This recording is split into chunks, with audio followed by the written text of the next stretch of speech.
1878, Missouri. The funeral home with a secret maternity ward.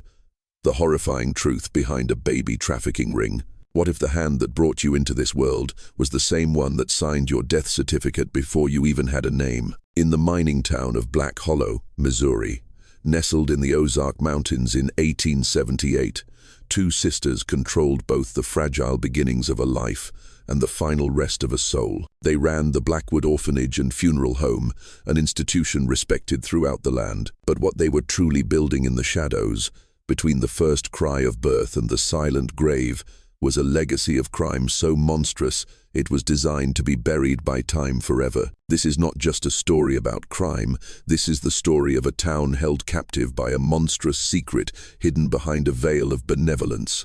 The Blackwood sisters didn't just bury the town's tragedies, they created them, orchestrated them, and profited from them in the most ruthless way imaginable. They stole life from poor families and forged deaths to cover up a sophisticated human trafficking operation.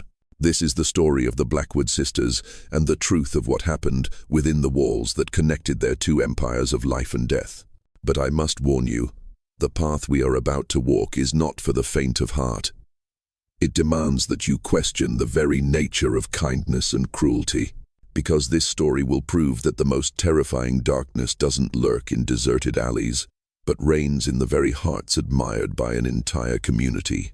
If you are someone who doesn't just accept easy answers, if you believe that the truth, no matter how painful, must be brought to light, then you have come to the right place. Let me know you're ready by leaving a sign in the comments below.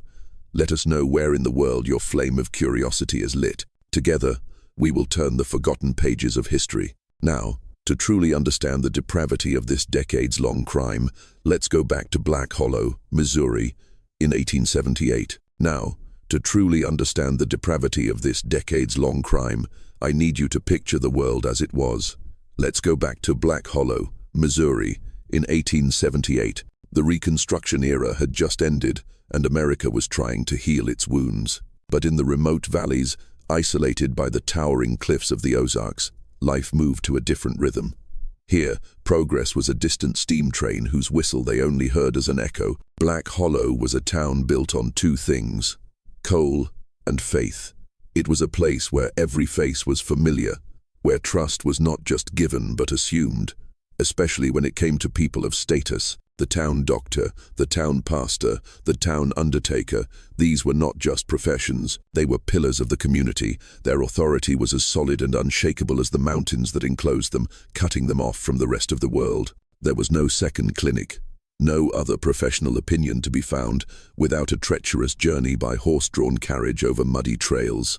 The local newspaper, if one existed, reported on crops and church socials, not on the alarming infant mortality rate or the creeping tendrils of a systemic evil. This isolation was the perfect fertile ground for a moral sickness to grow. The people of Black Hollow were simple, hard-working folk, but they had been forged by generations of hardship to accept their lot in life, to place absolute trust in the educated, and to believe that some things, like the tragically frequent loss of a newborn, were simply God's will. They could never have imagined that this so-called God's will was actually a meticulously calculated human plan, orchestrated by the very individuals they entrusted with their most vulnerable moments. This backdrop of trust, isolation, and deference to authority is not just the setting for our story. It was the sharpest tool the perpetrators possessed. It was like an anesthetic, rendering the entire town oblivious as its very soul was being ravaged. Stepping into this tableau of quiet desperation and unshakable trust were the Blackwood sisters, Dr. Cordelia Blackwood and her younger sister, Prudence Blackwood. And I want you to truly picture these two women, because the public faces they wore were masterpieces of deception. Cordelia was the town's savior, an elegant, proper female doctor who had brought her medical knowledge back from the big city. A woman of great intellect and a gentle voice that could soothe even the most anxious mother-to-be. She spoke of her mission to bring modern medicine to these forgotten valleys, of giving the miners' children the same chance at survival as the children of prestigious families. She was a symbol of hope, a beacon of progress. She would hold mothers' hands, reassure husbands, and give health talks at the church. By all accounts, she was a saint in a pristine white coat. Then there was Prudence. Where Cordelia was the warm light, Prudence was the quiet shadow, and the town found that perfectly suited to her work. She was the operator of the orphanage and funeral home. Silent, dignified, and always in a modest black dress, she managed the establishment with a solemnity that people found deeply comforting in their grief. She was seen as a sensitive, almost stoic soul, a woman who understood sorrow and gave the little departed souls a final place of rest. Together, they were the perfect pair, a seamless service for the beginning and end of young lives. Cordelia would deliver the babies, and in the tragic event that a child didn't survive, the impossibly convenient funeral home run by her own sister would handle everything privately and with dignity. No one saw this as a conflict of interest. How could they? In a town so small, it was seen as a blessing, a consolidation of difficult services under one compassionate family name. They were the beginning and the end in Black Hollow, and the town revered them for it. They were monsters hidden behind the most respectable masks imaginable. The sophistication of their evil, and I know that's a chilling phrase, lay in their cover story. It was so believable, so benevolent, that it made them virtually immune to suspicion. The Blackwood sisters didn't just run an orphanage, they established the Ozark Children's Future Fund.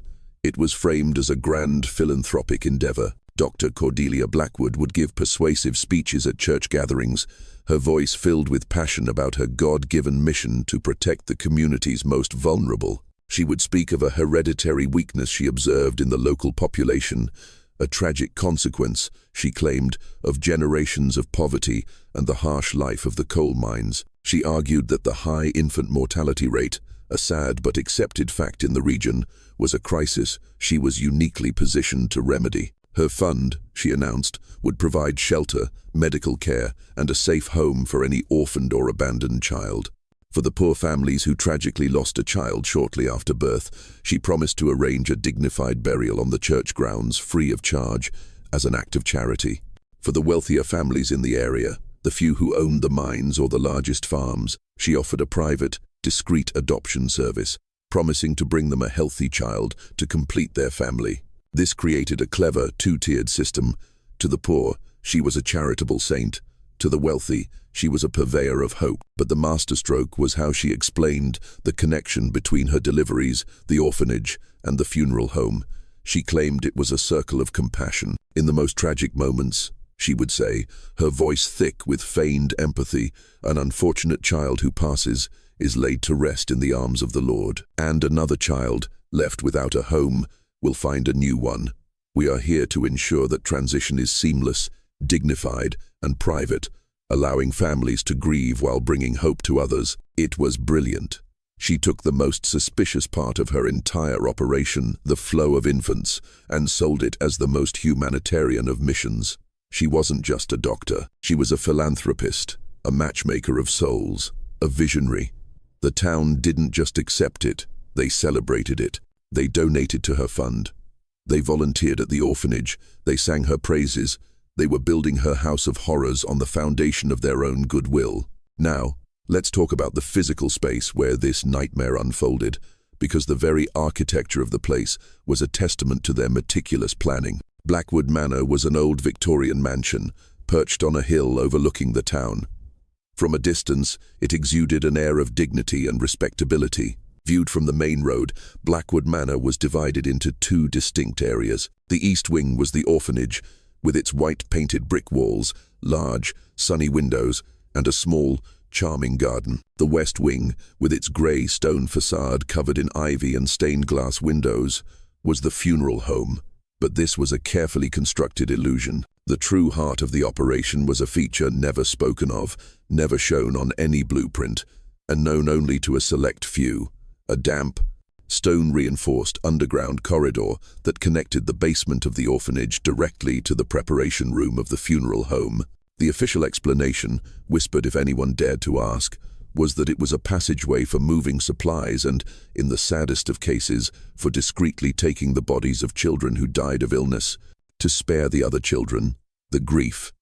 It sounded morbidly sensible, but I want you to truly visualize the reality of this. Imagine an orphan playing happily in the orphanage yard, while just a few dozen feet away, through thick stone walls and down a dark corridor, another life, another future, it was being quietly ushered into the cold, chemical-scented air of the mortuary. The nursery section of the orphanage was also divided into two. There was the general area, where nurses and volunteers cared for the older children, and then there was the isolation ward, a place no one was allowed to enter except Dr. Cordelia and the head nurse. They said it was for the frailest newborns, those in need of special care. This hidden infrastructure, this sinister umbilical cord of stone and earth, was the assembly line for their horrific business. It allowed them to move infants, living or dead, between the two worlds they controlled with no witnesses, no records, and no questions asked. Of course, even in a town as isolated as Black Hollow, an unusually high number of infants dying or being abandoned at the same facility would eventually raise eyebrows. But Dr. Cordelia Blackwood had a chillingly effective and deeply insulting explanation for this. She took the very real hardships of the era and weaponized them. Whenever a healthy child was stolen from a poor miner's family, she would sit down with the heartbroken couple, her face a mask of profound sorrow, and explain the science behind their tragedy. She used terms they couldn't understand, but that sounded very learned. She would talk of innate frailty, the effects of coal dust on the mother's system, and hereditary bloodline degradation. She presented arguments supposedly from the latest medical studies, painting the Ozark region as a place where hardship had become ingrained in the very lineage of its people. In essence, she was blaming the victims, telling them that their poverty, their very blood, was the reason their child was too weak to survive. It was a eugenics-based argument disguised as compassionate medical advice. For the wealthy families she targeted to sell the stolen children to, the explanation was different, but just as manipulative. She would tell a barren couple that, through the benevolence of a young mother who had tragically passed, they had the opportunity to adopt a healthy newborn. The paperwork would be handled discreetly and quickly as a blessing from God. She would offer to handle all the details, including creating a plausible cover story, free of charge, as an act of charity. To the poor, she said their children were born destined to die. To the wealthy, she said they were destined to grant a child a new life. In both cases, she presented herself as the grieving but benevolent authority, the only one who truly understood the complex arrangements of fate. She created a narrative of tragedy and hope that the town, steeped in a culture of fatalism and reverence for its doctor, had no reason or ability to question. Her explanations were the perfect psychological cover for an unimaginable crime. An operation of this scale, this complexity, could not be run by just two women, no matter how clever. The Blackwood sisters needed an internal enforcer, a gatekeeper who knew the entire horrific system and was completely loyal. That person was head nurse Matilda Croft. To the public and most of the staff, Nurse Croft was the picture of discipline and devotion. She was the stern, unsmiling woman in her late 52nd who ran the orphanage with an iron fist. Her grey nurse's uniform was always crisp, and her sharp eyes seemed to see everything. She was known for her strict adherence to Dr. Cordelia's protocols, her harsh tone with any young nurse who dared to show weakness, and an almost fanatical obsession with order and cleanliness. Most people, including the young women who worked under her, were simply afraid of her. They attributed her severe demeanor to the weight of the job and the high standards she maintained. But her true role was far more sinister. Matilda Croft wasn't just an employee, she was an accomplice. We may never know if she truly believed Cordelia's twisted ideology, if she was bound by a dark secret from her past, or was simply motivated by a substantial cut of the profits. What we do know is that she was the critical linchpin. She was the one who managed the work schedules, ensuring only the most trusted were present during a planned event. She was the one who forged the birth and death certificates, her neat, cold script condemning infants to either a new, false life or an unmarked grave. She controlled access to the underground corridor and the isolation ward.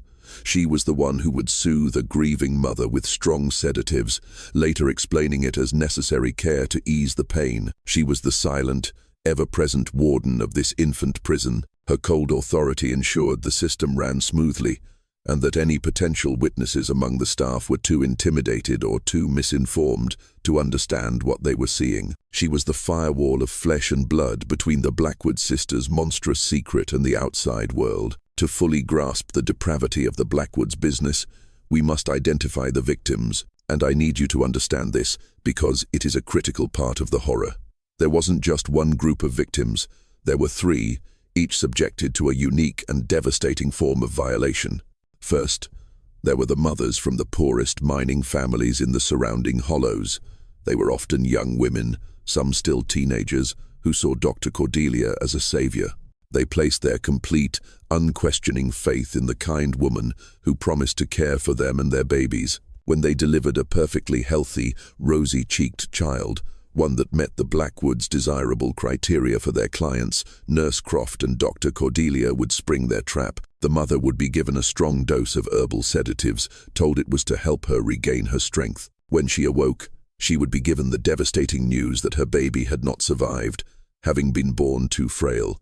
Her grief was met with empty platitudes. Her questions were dismissed with complex medical jargon, and she was sent home empty-handed, with only the memory of a brief cry and a pain that would follow her for the rest of her life, while her child was alive and being prepared for a new life somewhere far away.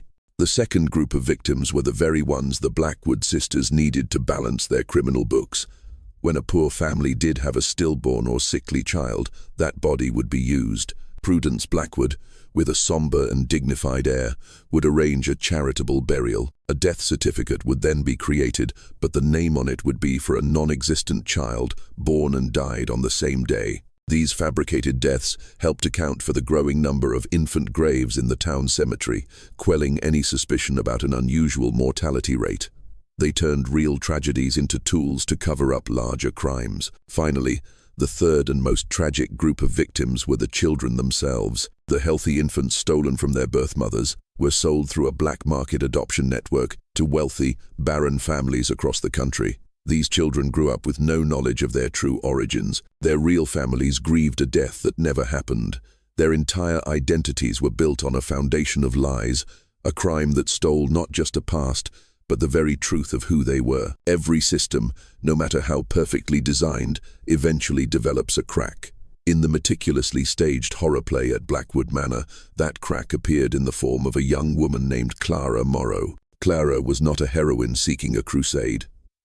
She was just a young nurse, an orphan herself who had grown up on the kindness of others, and now she wanted to spend her life paying it forward. When she heard about the Blackwood Orphanage, a sanctuary for children like she had once been, it felt like a calling. She arrived in Black Hollow in the fall of 1878, full of idealism and compassion, deeply impressed by the elegant Dr. Cordelia and her noble mission. For the first few months, she saw nothing amiss.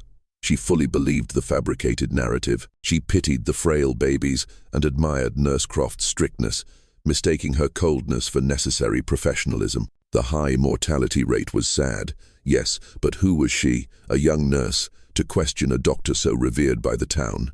The explanation of hereditary weakness in the region, while heartbreaking, seemed plausible to her young mind. The turning point, the moment the first crack appeared in her perception, was not dramatic. It was quiet and deeply disturbing. One night on a late shift, she was tending to a baby girl born just hours earlier to a young miner's wife. Clara had been present at the birth. The baby was robust, pink, with a loud, healthy cry. She had swaddled the infant herself, feeling the vibrant life in its tiny body. A few hours into her shift, Nurse Croft abruptly informed her that Dr. Cordelia had re-examined the child and discovered a serious, previously undetected respiratory issue. The baby was being moved to the isolation ward for special care. Clara was forbidden to go near. The next morning, Dr. Cordelia and Nurse Croft informed the young mother that her daughter had not made it. Clara stood at the end of the hall, watching the girl's world shatter, but something felt deeply wrong. She knew what a baby with a respiratory issue looked like, sounded like. This was not it. The silence, the speed, the way Nurse Croft avoided her gaze. It was a single, discordant note in a symphony of feigned benevolence. And for the first time, Clara Morrow felt a cold knot of fear and suspicion tighten in her gut. The immediate aftermath was a period of intense psychological turmoil for Clara. What do you do when you suspect the unimaginable about people an entire town reveres? Who do you turn to in a place where authority is consolidated in the hands of the very people you suspect? Her first instinct was denial. She tried to convince herself she was wrong, that she was just a junior nurse misinterpreting a complex medical situation. She told herself that the fatigue and sadness of working in a place of tragedy were making her paranoid. Dr. Cordelia was a saint. Nurse Croft was just stern. The baby must have truly been weak. She tried to bury the memory, to focus on her work, to be the diligent, unquestioning nurse everyone expected her to be. But the image of that healthy baby, its vibrant cry silenced by a lie, haunted her. She would see the young mother sitting alone on a church pew, a ghost of a girl with hollow eyes, and guilt would gnaw at her.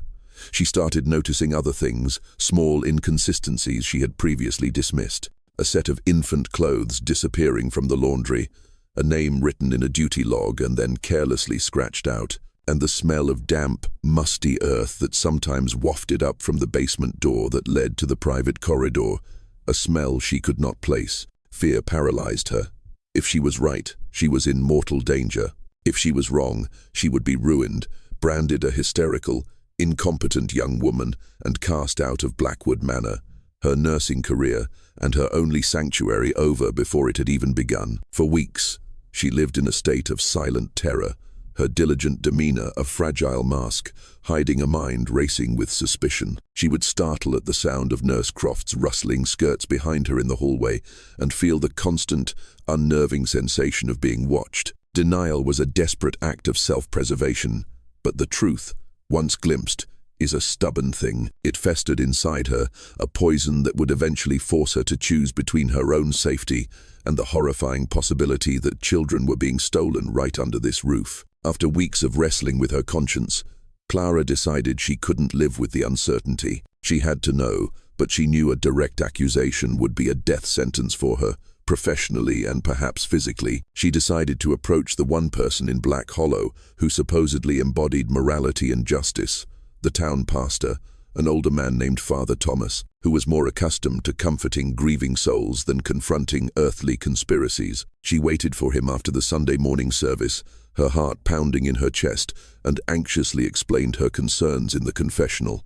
She didn't make a wild accusation. She framed it as a worried confession, a plea for guidance from a young nurse troubled by some irregularities in the orphanage ledgers and the tragic fate of so many newborns. She spoke of the baby with the sudden respiratory issue, of the mysteriously disappearing baby clothes. Father Thomas listened, but his expression shifted from pastoral concern to weary dismissal. He knew the Blackwood sisters. They were the church's biggest benefactors. Cordelia had cured his wife's rheumatism last winter.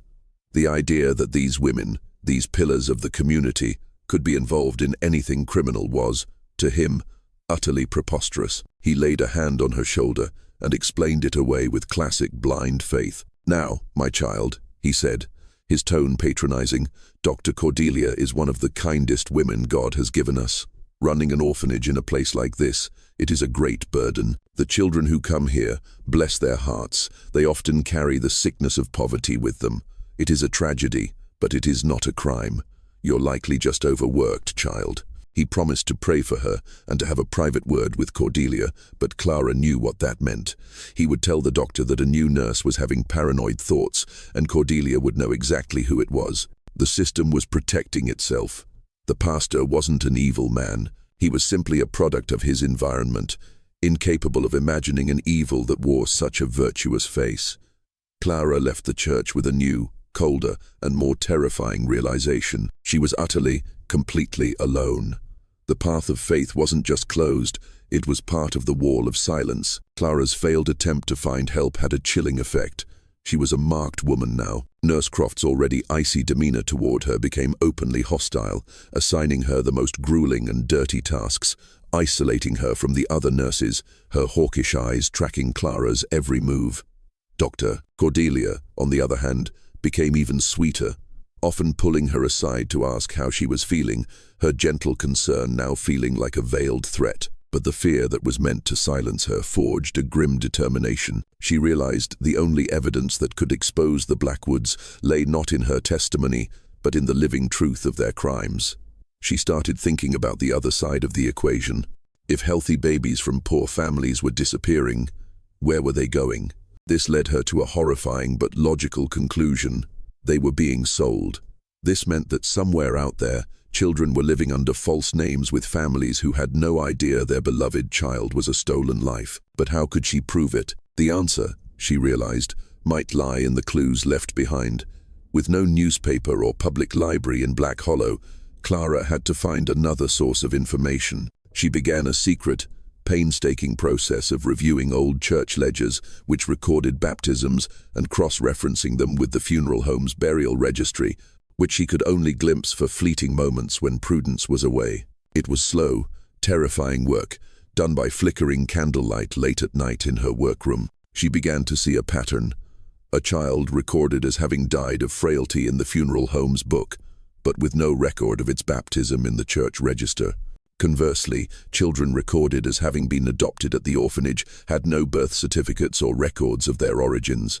The paper trail, as deliberately scrambled as it was there. But the most damning evidence came from an unexpected source. Clara began to notice the small items that poor mothers, in their grief, had left to be buried with their babies.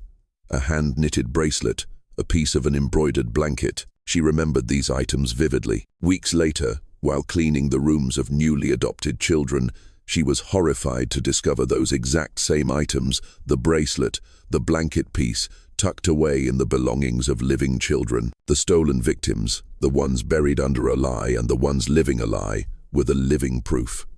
Each mismatched detail, each misplaced item, was a ghost screaming a truth no one else could hear. She now knew she wasn't just investigating suspicious deaths. She was uncovering a vast, complex market in human lives. As Clara dug deeper, risking her life with every foray into the records room and every stolen glance at the orphanage's private books, she began to piece together the monstrous ideology that served as the philosophical foundation for the Blackwood sisters' crimes.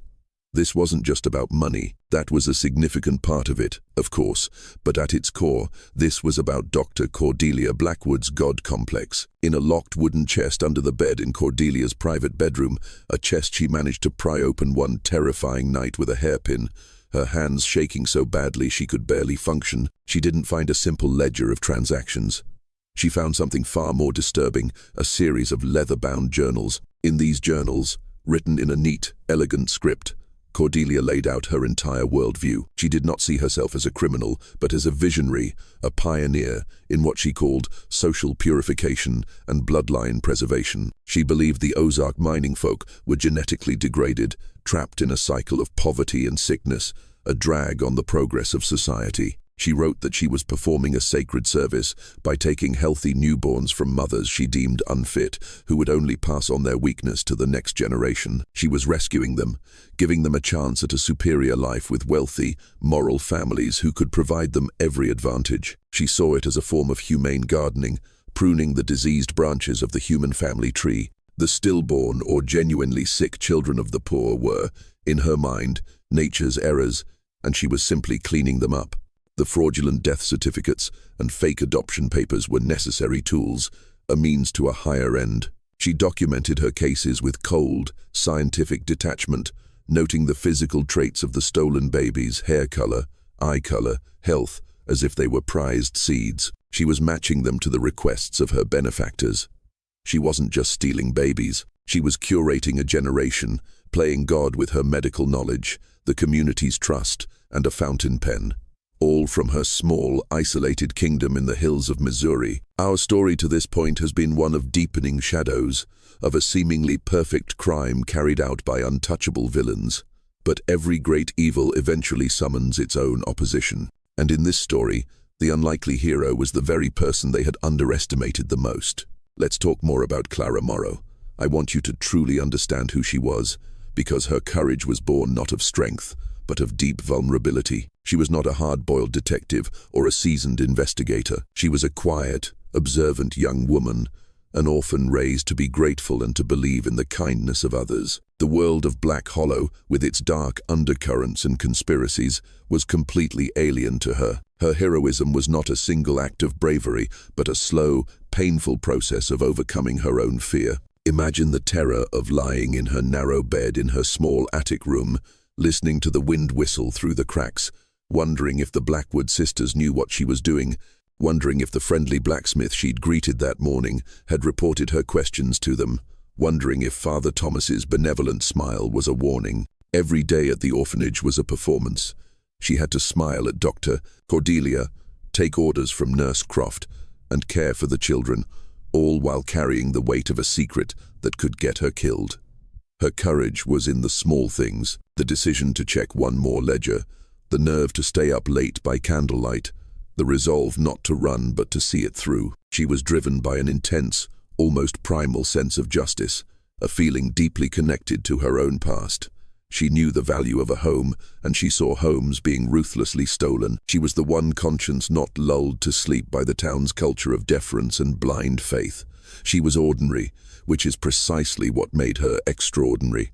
Her journey was not about power or might. It was about a single, frightened person deciding that the truth was worth fighting for, even if it meant she would have to fight completely alone. Clara knew that her suspicions and even the misplaced baby items were not enough. She needed irrefutable proof, something that connected the missing babies to the new adopted families, something that couldn't be explained away by Dr. Cordelia's benevolent voice. Her investigation from within the orphanage became a high-stakes game of cat and mouse. She had to operate right under the noses of her tormentors. She began volunteering for the most undesirable tasks, cleaning out the dusty old storerooms, reorganizing the paper archives, scrubbing the damp basement. She framed it as the diligence of a grateful orphan girl, eager to please those who had taken her in. In reality, she was searching. She knew there had to be a ledger, a record of the transactions. A woman as meticulous and arrogant as Cordelia Blackwood would surely keep a detailed account of her achievements. Her search became an obsession. During her rare moments of downtime, she wouldn't rest. Instead, she would find a secluded corner of the mansion to study its layout, looking for hidden spaces, unusually thick walls, or loose floorboards. She memorized the schedules of the other staff, figuring out the precise windows of time when she could be alone in Cordelia's office or Prudence's preparation room. Constant fear was her unwanted companion. The soft footfalls of Nurse Croft in the hallway would send a chill down her spine. An unexpected trip to the basement by Prudence to check supplies would force her to hide behind old chests, holding her breath, praying she wouldn't be discovered. It was a psychological war. They were watching her. She knew it. But they still saw her as a naive young girl, perhaps a bit nosy, but not a real threat, conducting a clandestine operation in their midst. This underestimation was her only shield. She was mapping their fortress from the inside, learning its routines, its secrets, and its weak points, all while pretending to be nothing more than a simple, obedient orphan girl. The breakthrough came on a late autumn night in 1878. A fierce storm rolled in from the mountains, plunging Black Hollow and Blackwood Manor into a deep darkness.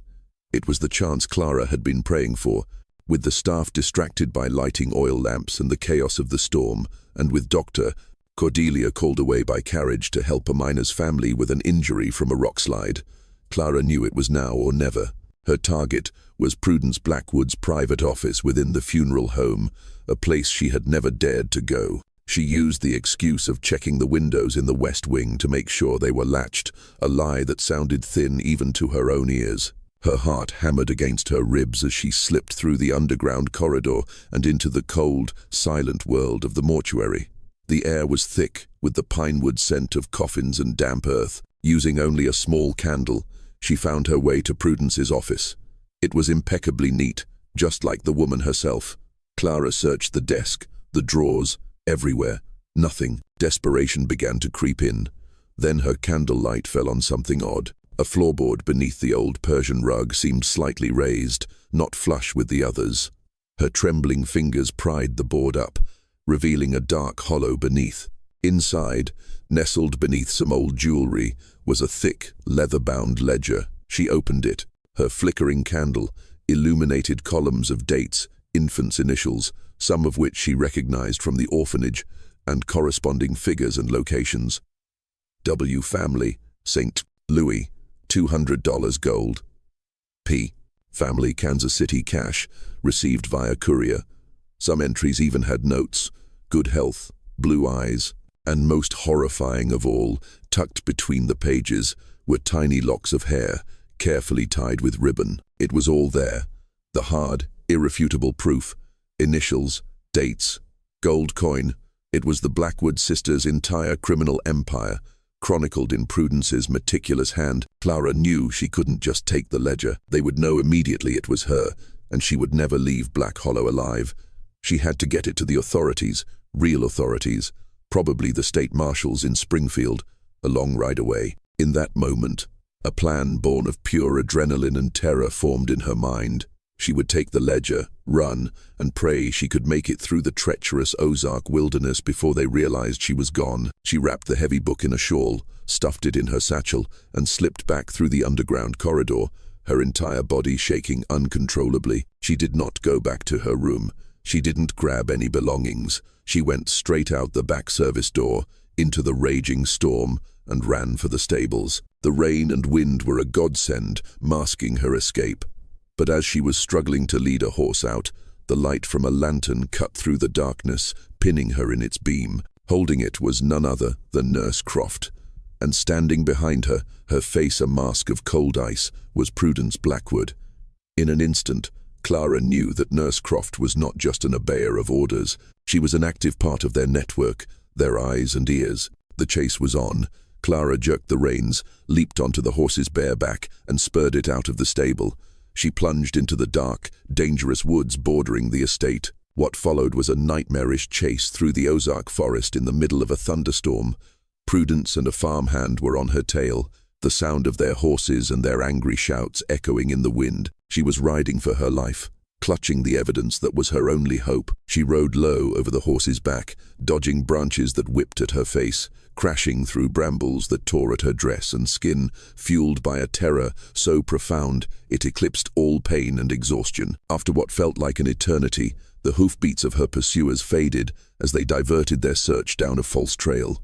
Clara kept riding, deeper into the woods. She didn't dare stop until the horse was exhausted, and the first grey light of dawn was filtering through the canopy. Soaked, freezing, scratched and bruised, but still clutching the ledger, she finally dismounted. She knew following any known road was a risk, so she continued on foot, leading the horse through the wilderness, using the rising sun to guide her northeast, towards Springfield. It was a grueling journey that lasted nearly 2 days. She had no food but a few wild berries, no water but what she could scoop from streams, but the fear of capture was a more powerful motivator than any physical need. Late in the afternoon of the second day, she staggered out of the tree line and onto a dirt track leading to a small farm.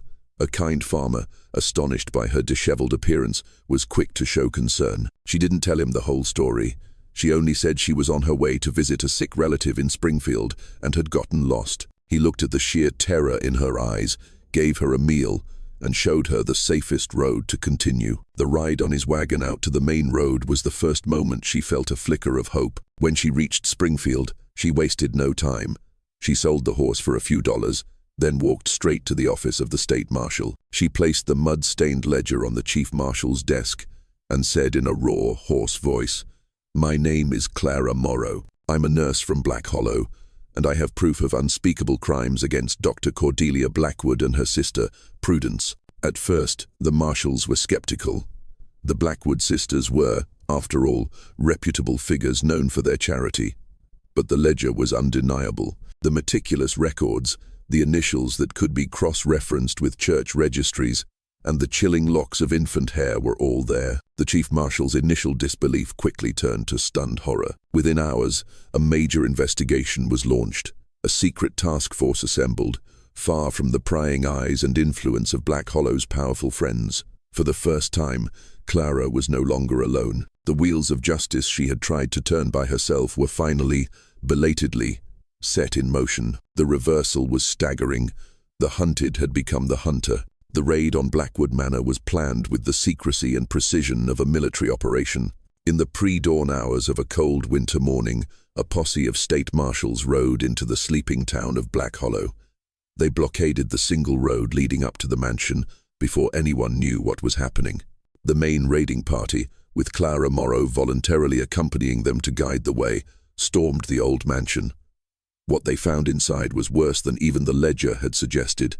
The orphanage and funeral home were not just a business of feigned compassion. They were a purpose-built facility for human trafficking. The isolation ward was, in fact, a holding pen with thickly padded cribs to muffle the sound of crying. In the underground corridor, they found sedatives, carefully hidden caches of expensive baby clothes, and small toys that Clara recognized as belonging to children who had been reported deceased. But the true room of horrors lay in the basement of the funeral home. Behind a false stone wall in the preparation room, they discovered a hidden ice cellar. Inside, on stone shelves, were the tiny, nameless bodies of more than a dozen infants, preserved in ice. These were the tools of their trade.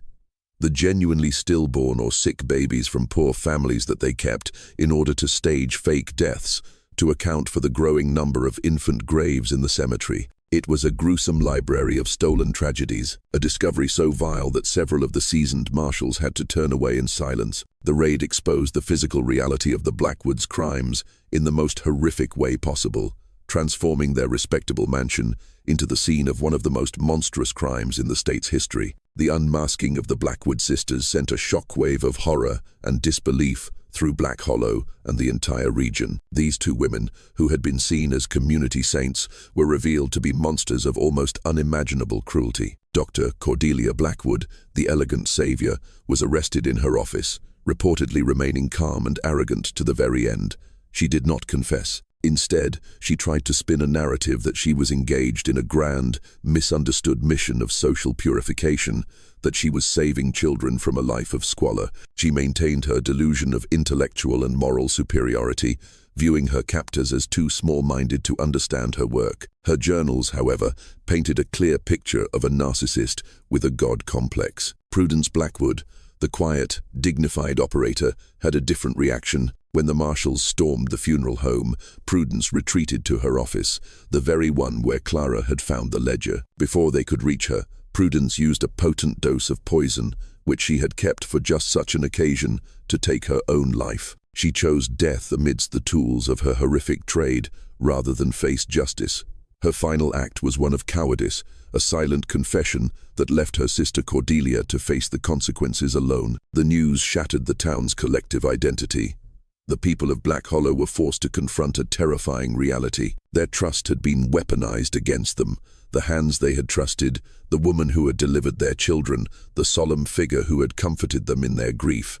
It was all a lie. The pain was immense, but it was a complex pain, mixed with shame, guilt, and a gnawing, unanswerable question.